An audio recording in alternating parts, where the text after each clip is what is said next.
Hey everyone, this is Julia Barbaro, host of the Julia and Gino Podcast. I'm with the co-founder of Jake and Gino, my husband and co-host Gino Barbaro. Julia Barbaro, Hey. how are we doing today? Great. You ready to let her rip? I am. Today, we want to welcome Brad Chandler, Chief Transformation Officer of the Brad Chandler Coaching, to the show. In 2022, he partnered with the investor who brought his neighbor's house to start Express Homebuyers. Fast forward 20 years, and that company has bought and sold 4,000 homes across the U.S. I should have said in 2002 he partnered. 20 years later, that success continued, combined with a major life transformation, has allowed Brad to focus on transforming millions of lives, guiding them toward growth and abundance through his program. Welcome to the show, Mr. Brad Chandler. Oh, thank you for having me. My goal is to transform millions of lives. I haven't done millions yet. That was really, I'm going to be honest with you. We had gotten on before and you said, let it go anywhere it goes. And that's part of the show. I made a couple of boo-boos, but that's okay. And that's what I think. We're going to talk about self-love on the show, something that a lot of men probably are uncomfortable talking about. Am I right, Julia? I would agree with that. What I want all the listeners to do right now is go to bradchandler.com/quiz. And I challenge you to take the quiz on self-love. And Brad, share your story with the listeners as you got out in business, crushing it with homes and all, but it didn't seem like that was fulfilling to you. No, it wasn't. I thought I had everything together until I went through this, I guess it was meant to happen, right? My son had some anxiety issues and I was talking with a performance coach and she said, you have a tic, you blink profusely when you talk about your childhood. You may have some childhood issues that are causing your son's anxiety. Do you want to come work with myself and my husband at the time? And I did. And in 3 hours, I'm a guy that was in therapy on and off for like 30 years and went to 50 different marriage counseling sessions. But that 3 hours completely changed my life. And I got back home from that weekend and I was like, oh my gosh, I think I figured out the key to happiness in life. And I looked around at all the people who didn't have that and were struggling. I'm like, I think I can help these people. So here we are, 2.5 years later, and I've helped nearly 100 people and just radically transformed their lives. And I live my purpose every day. It's amazing. So self-love, let's start with that. When did you realize that Brad didn't love himself and that was really detriment to himself and trying to show love for others? It's really hard to show love for others if you have lack of love for yourself. It sure is. Because if I asked you to give me 12 oranges and you didn't have them, how would you give them to me? So it was through that process. It was that 3 hours where I laid on a bed in an Airbnb bed in Park City, Utah, and we went back to my childhood. And what happens with all of us, I've yet to meet someone that doesn't go through some stress as a child. And what we do, our brains, to get us through that stress, make up a story. I'm 6 years old. I'm getting hit with a belt by my dad. Why is this happening? I must be bad, right? So I internalized that for 47 years. And during that exercise in Park City, I realized that, wait, I wasn't bad. I wasn't not enough. It was my father and how he felt about himself. And at that point in time, I just released it and I became free. And it was at that time that I began to love myself. And Brad, when we had done a podcast with you, I'll never forget it. It was a couple months ago. We get on the show and we're talking about self-love, and I had quoted the Bible to you. How does the Bible quote go? I always mess it up, the Bible quote, every single time. Remind me. Love thyself as thy neighbor. Right? Love thy neighbor as thyself. Like I'm saying, it's like I have that mental block. I wasn't sure which Bible verse love you were thy neighbor talking as about. thyself. It's in Romans, and every time I try to say it, but the gist of that love thyself, love thy neighbor as thyself. I can't. It's really presupposing that you have love for yourself. If you don't have love for yourself, and I'm sitting there the next morning, I'm whip out Romans 8. It's right there. Out of how many thousands of pages of the Bible I have that quote, and I had just spoken to you the day before about it. And fortunately for me, Brad, I went on a trip in May, a couples retreat. We had never really done anything like this with my wife, and we dove into our childhood. So how important is it to dive into your childhood? I had seen so many little things. And when we talk about traumas, you might experience these significant large traumas in your life, but I didn't have those significant large ones. I still had smaller ones, but I still internalized them that way. How important was it for you to go back into your childhood and look and see what was going on? Gino, guys, it is and Julia, it's a reason for everything. This lack of self-love is the reason for the war in Ukraine. It's a reason for our hospitals and prisons being full. It's a reason for child sex trafficking, the divorce rates, the obesity rates, the rate of anxiety and depression, everything comes back to an individual's lack of self-love. Even business mistakes. I made 5 business mistakes that cost me $9 million, all because of my lack of self-love. So how important is it? It's life-changing. It is like the only everything you were not born with lack of self-love. So something happened in your childhood that, again, it wasn't your fault. Your brain did exactly what it was supposed to do. It gave you hope for a better tomorrow. Because listen, my dad's hitting me, right? I'm saying I'm bad, but my brain is saying all I have to do is be good, and then this hitting will stop and maybe he'll start loving me. So I say I'm bad. So at 47 years old, when you are buying a 40-foot boat, trying to get to the Bahamas because your subconscious brain is saying you're not worthy, you got to go prove yourself, it doesn't suit you well. It works great when you're a 6-year-old trying to get through trauma. So to answer your question, it's everything. If you have a shitty relationship with your wife or your husband, or you're obese, or you have anxiety, don't despite what the doctors tell you, it's not something wrong with your brain, or that you're lazy and you just don't exercise or eat right. It is all stuff that's locked up from your childhood, that's buried in your subconscious mind. Yeah. The weight thing is interesting because I did take some coaching programs on losing weight, and the whole key, and this is what my big takeaway was, a lot of us want to lose weight and then we'll like ourselves. We're going to love our bodies when we lose weight, when we get muscular, when this all happens, and we either don't get there because we truly don't.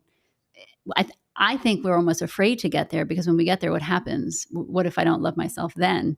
But we truly, it's so hard for us, just like what you're saying.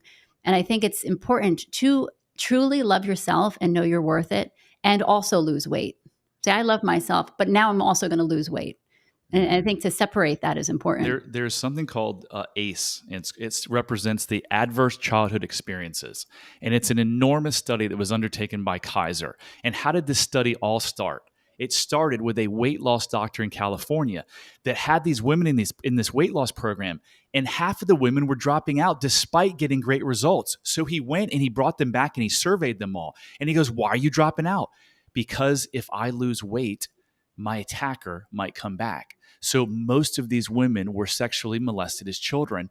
They put on weight to protect themselves. So when I talk about, when you lose weight, someone will come to me and say, "Hey, I lost a bunch of weight." The first thing I say is congratulations. And I really mean it. Great job, because it's hard to lose weight. The second more important thing I say is, did you figure out why you put it on in the first place? Because if you didn't, it is always going to come back. And I have people in my life that I've seen this their whole life. They go down and then they turn around, they go right back up. And it's not their fault. It's their brain saying, we've got to survive. We got to protect you. And to survive, we've got to put that weight back on.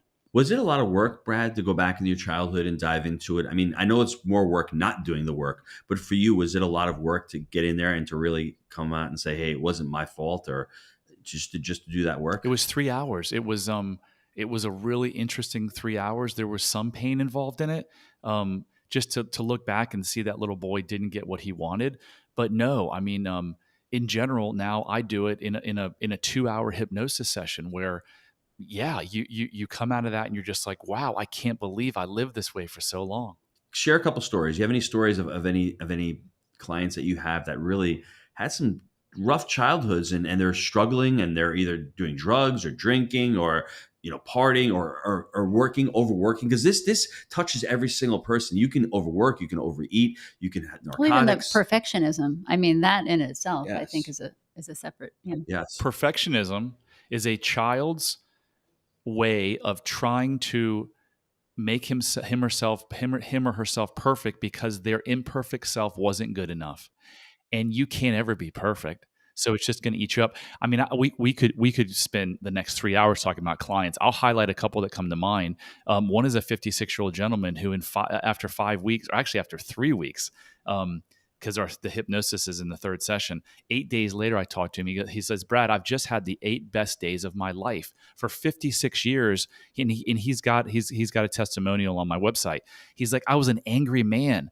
I hit my child. I was always angry." He goes, I go to the gym. People come talk to me. I reach out. I talk to them. All because you talk about like trauma. I think a lot of people would have looked at his life and been like, that wasn't trauma. But in hypnosis, we brought up some things where he just didn't feel loved. And so he internalized that and said, they don't love me because something's wrong with me. And now he's just a completely different human being 5 weeks later. Yeah, I think that's incredible. I'm curious how, because I want to talk about your personal relationships in your life before this. You've been married a few times, and how has that affected your relationships? The lack of self-love. Oh my gosh. When you have lack of self-love, the quiz, by the way, you're going to get a result: lack of self-love, mild self-love, or extreme self-love. If you have mild self-love or you have lack of self-love, there is no chance you're going to ever go partner with someone and marry someone with extreme self-love, because they couldn't be with you. They would see your insecurities and they're like, I can't do this. So what do? Our unwhole selves always partner with other unwhole selves. And then you've got two people fighting for their wholeness. So it usually works out in one of two ways. One, it becomes a codependent relationship where there's not a whole lot of fighting, or there is, but each person's thinking subconsciously, not waking up saying this, but thinking, I can't live without this other person, so I'm going to stay in this miserable relationship forever. The other is, it's just a lot of fighting and arguing because you're constantly trying to prove your worth. The problem in relationships is never the actual relationship. It's always the relationship that each individual has with themselves. So another client success story, this person came to me a year ago. His marriage was on the brink of divorce. A year later, he's like, my marriage is completely different. Did I ever have a marriage counseling session or sit down with them? No, I just got him to reconnect with himself and love himself, and now everything has changed. So it cost me 2 failed marriages. It cost me it's really hard. It's near impossible to have a deeply connected relationship when you have two people that lack self-love.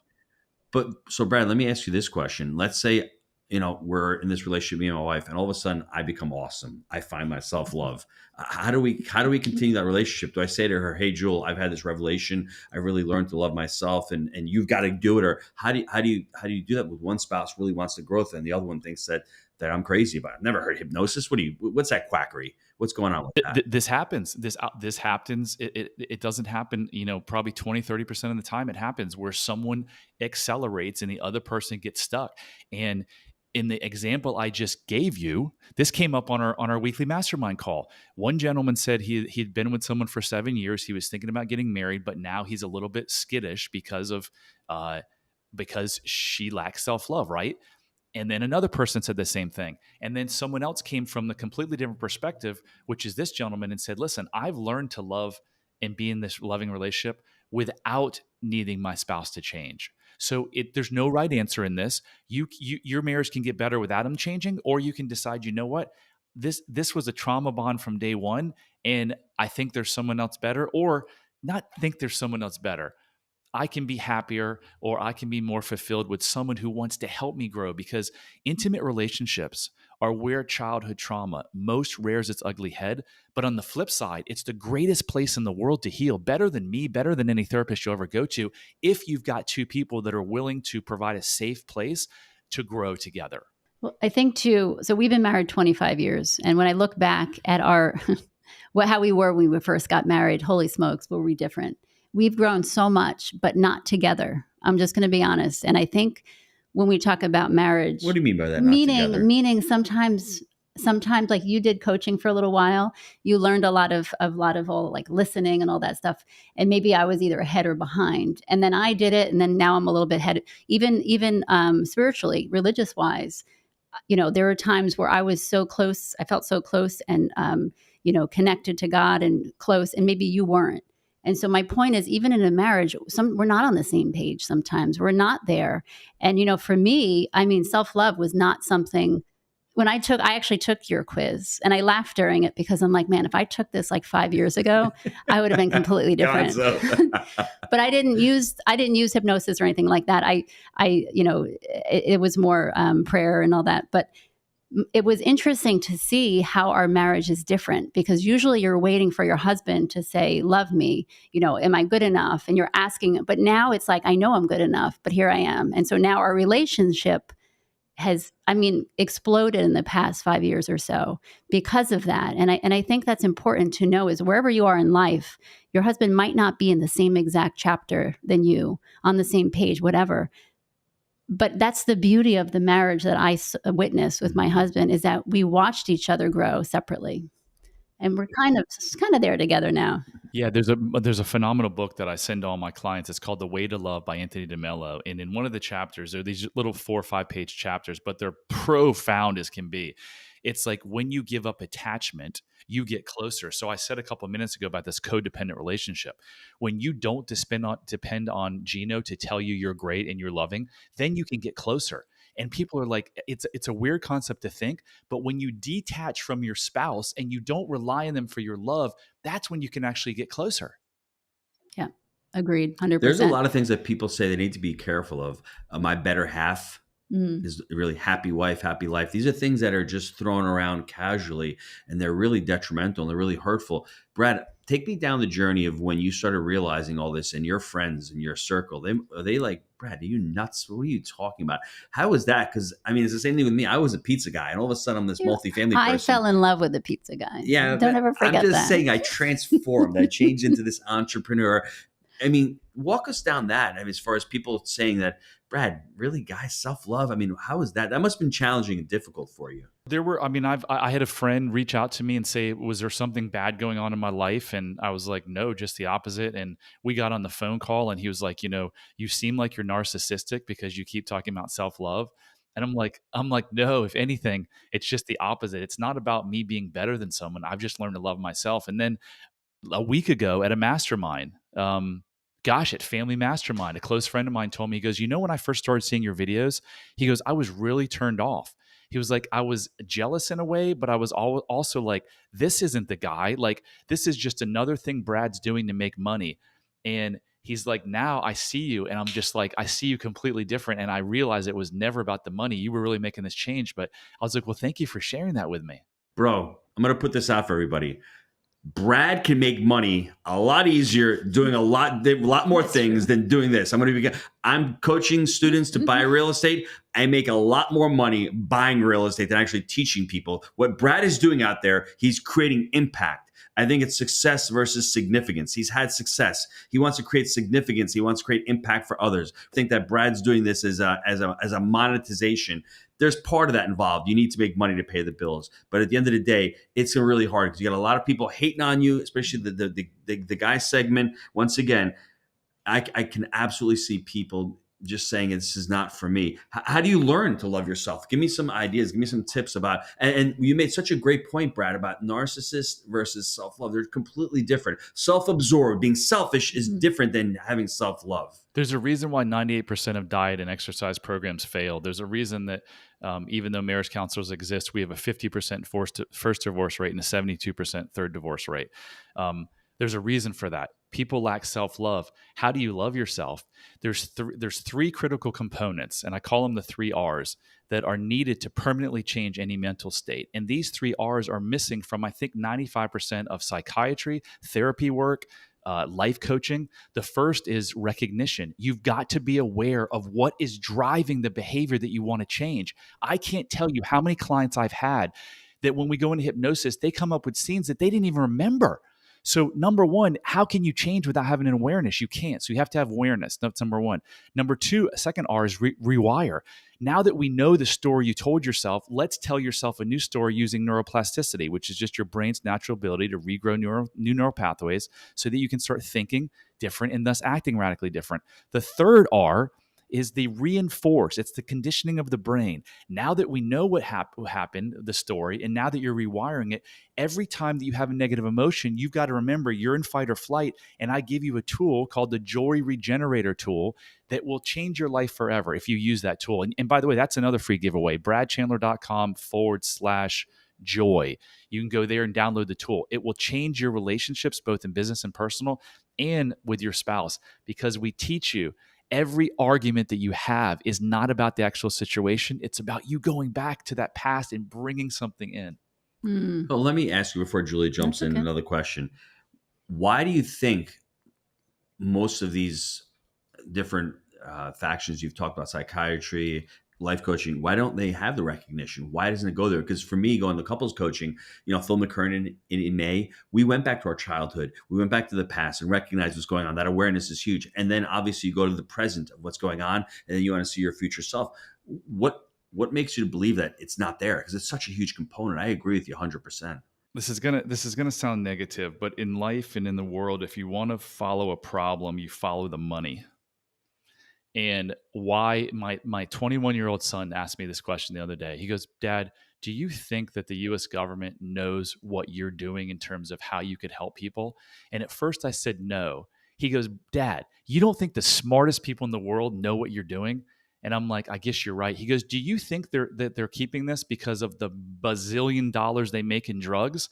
And I'm like, "Yes, depression, anxiety, doctors want to tell you something's wrong with your serotonin levels. There's no test you can do for serotonin levels. If you've got depression and anxiety, there's nothing wrong with your brain. What's wrong is the story that you're telling yourself from some childhood experience." So it's money, and I think it's lack of awareness. Doctors, when's the last time you went to a doctor where they said, "Hey, tell me about your stress and what happened as a child"? But inflammation and your thought process, it involves like 60 to 70% of all illnesses, but they never discuss it. Why? They want to diagnose you, label you, and give you a drug, because guess what? They make money off those drugs. If negativity is reality, then we just hit reality, because I agree with you 100%. That was not negative. Yeah, that was 100% that was actually 100%. that was actually real. Yeah. And one thing you said about your children, if you're on this and you're listening to this and you have children, your children are stressed, chances are, as Dr. David Hanscom told us on our last podcast, you're probably stressed and you're probably causing the stress to your children. So just remember that it's all about you and doing the work for yourself, because if you show up as a better person, you're going to affect your spouse, and you're going to affect your children, and you're going to affect your family members. And hopefully they wake up and say, "Hey, why Gino's on a grump today? What's going on with Gino? He's been pretty good for the last couple of years. What's he drinking? Story. What's he smoking?" True story. Gino, that was if we can't drop our mics because they're attached, right? But I would have dropped the mic right there, or you could have dropped the mic on what you just said. When this is what I've said in 100 podcasts, if your kids have behavioral problems, if they are acting out in school, if they're causing trouble, if they have depression or anxiety, and you want to know the cause of it, I say grab your spouse's hand, go to the bathroom, and look in the mirror. And that is not an indictment at all, like you're bad. It's just the opposite. You, just like I had no idea I was causing my kids anxiety, you don't know. It's not your fault. So people come to me and they're like, "Hey, can you help my child?" I'm like, "Yeah, I can help them." But as soon as I put them back in the environment that created, it's going to go back. So just like you said, if you want to fix your child, look to yourself, because kids only misbehave when they lack connection to a parent. Yeah. And that's a hard thing for people to hear. I love having older children now. So our oldest is 24, and I love sitting there and be like, "How did I mess you up? Tell me all the stories behind it. I want to hear it. I want to talk about it. I want to know about it." You messed her up. And little by little, we talk about you behind your back when you're at work. Do. Yeah. Yeah. It's kind of fun, but it's interesting. And we openly talk about it now, which is really, really helpful. And I encourage everyone to do that. But I need another step. We've done that. How do I start healing that relationship? Because I hear things that, first of all, a lot of times weren't even true. It's just a story they told themselves. And I'm like, all right, well, actually, let me tell you the full story behind that. But their brain is still affected by certain things that they think is what happened when, even though I've corrected it. Give me some advice behind that on how to actually start healing families. So I have to make this point that if 10 years ago, someone would have asked me that question, if my dad, when he was alive, would have said, how did I mess you up? I wouldn't have known what to say. Yes, you hit me with a belt, and yeah, you made fun of me, but I would have been like, "Oh, that probably made me stronger." So it's the awareness that anytime that you feel in a situation where you didn't get your needs met, you're going to likely develop a story. So specifically, your question is what? How do you heal, like your situation? Like, how could you heal this with your daughter? Sure. Yeah. Just by continuing to be the person that loves, just love yourself unconditionally. That's it. Don't let her see you get angry, because if you're angry, that means it's something internal. So if she does something that makes you mad, you need to stop and pause and say, "This has nothing to do with her. This is my old self. I'm not going to allow it to happen." The more that she can see that, and the more that you can respond to her in love rather than fear and ego, the closer that you guys will become. Yeah, it's very difficult, Brad, because as fathers, I have 6 children, and I've got a lot of pressures. I've got a lot of stuff going on. I have 6 kids too. Yeah, I know, but I'm this is the Julia and Gino show. I've got like 30 seconds where I can share my little story here, baby. I was just 25 years point. of this, Brad. I'm just taking it from a personal, from ourselves.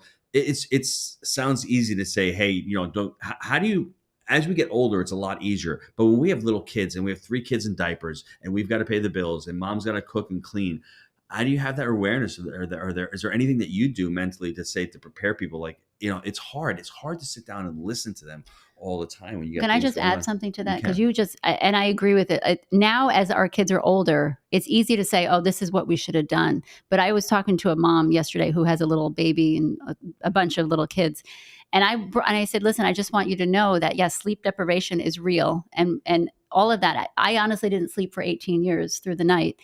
And when I started sleeping, yes, well, I gave that to you because you work so hard. After that, I started sleeping. My oldest daughter was like, why are you so calm? Why is mom so calm? Why does she have fun? Why does she laughing? What's happening to mom that she's okay now? And it's because I started sleeping. And I just have to put this out. I'm not using it as an excuse, but when all our children are younger, it's really, really, really challenging to live in the moment, to be aware of what's going on with all of the being up at night, nursing the kids. I mean, it was a lot.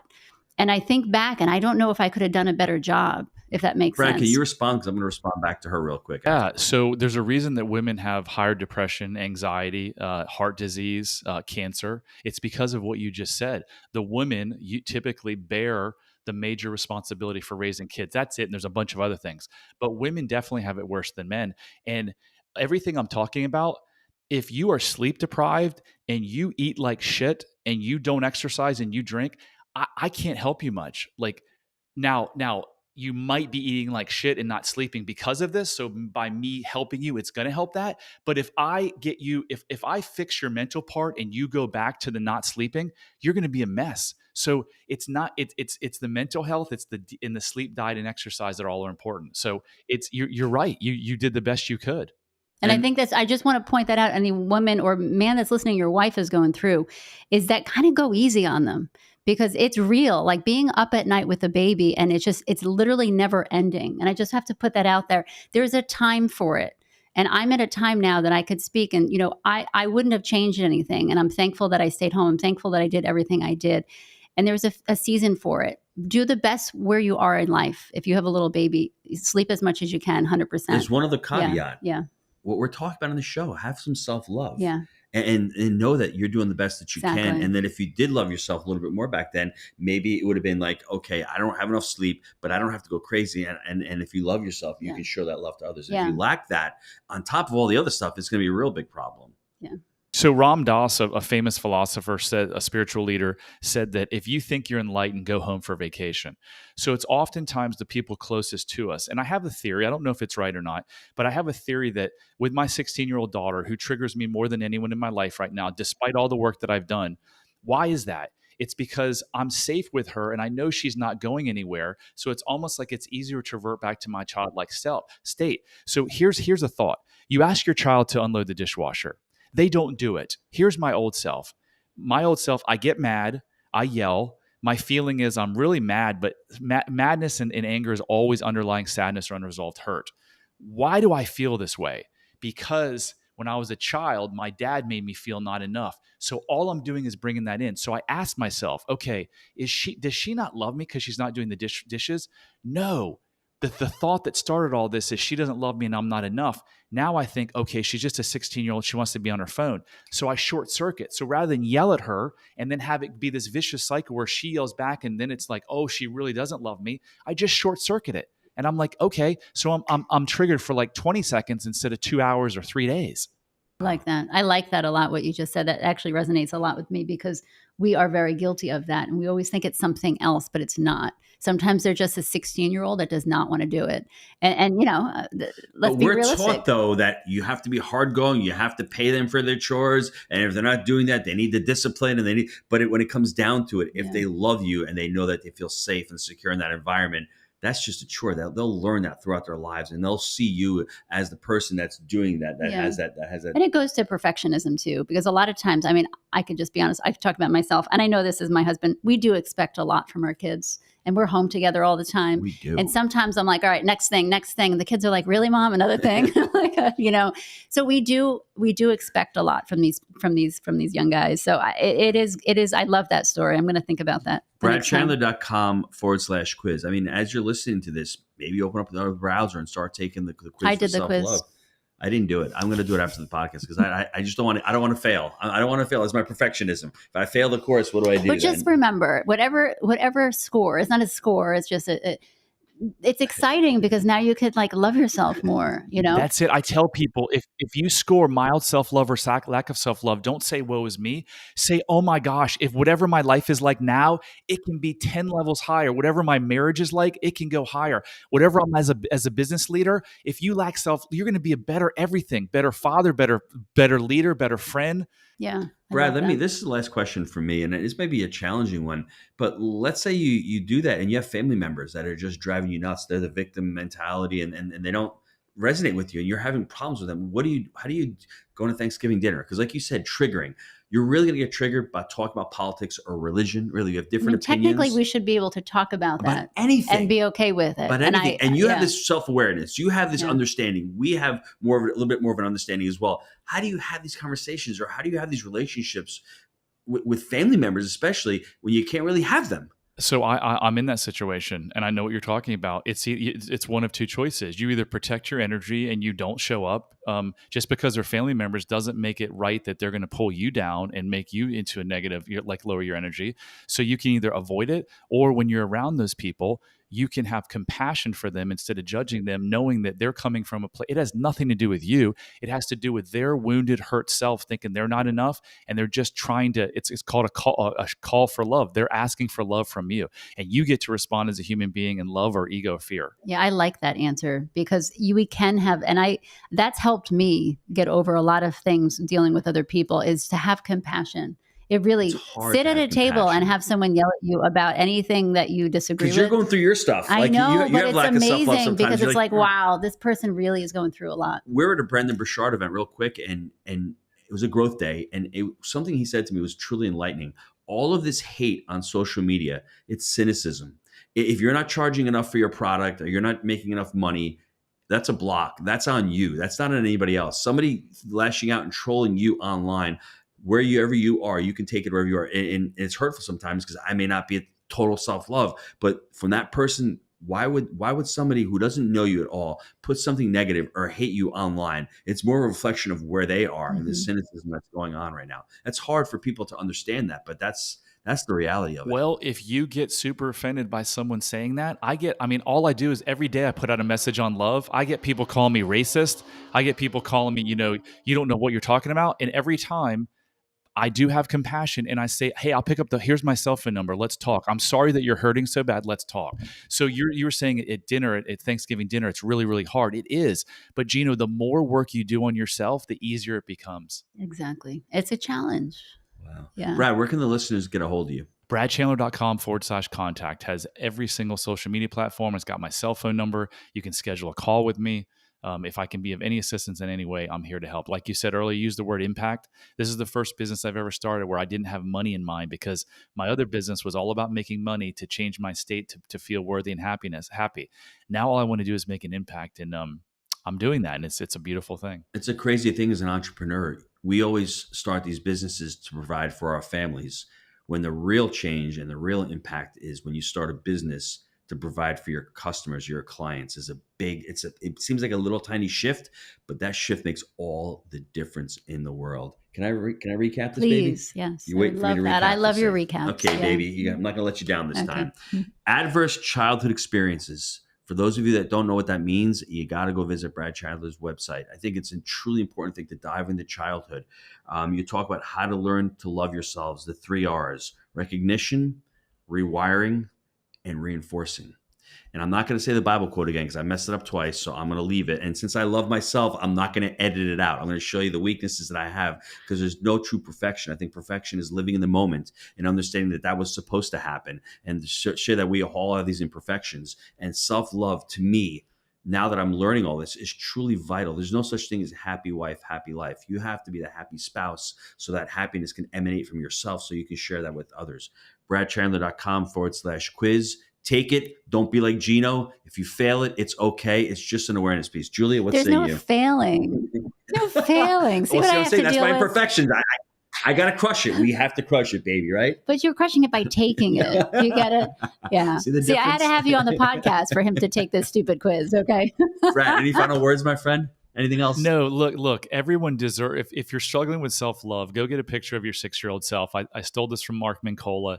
He has a documentary and book called The Way of Miracles, and it's amazing. Get a picture of your 6-year-old self, and every time you look at it, have 2 thoughts in mind: innocence and deservedness. You don't have to suffer. No matter what you're going through, don't keep telling yourself that you have to suffer. You were put on this earth for a massive mission. You deserve to live a joyous life with deeply connected relationships.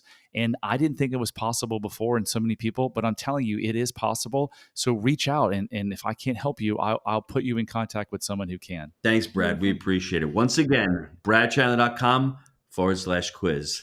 Take care, my Thanks, friend. Brad.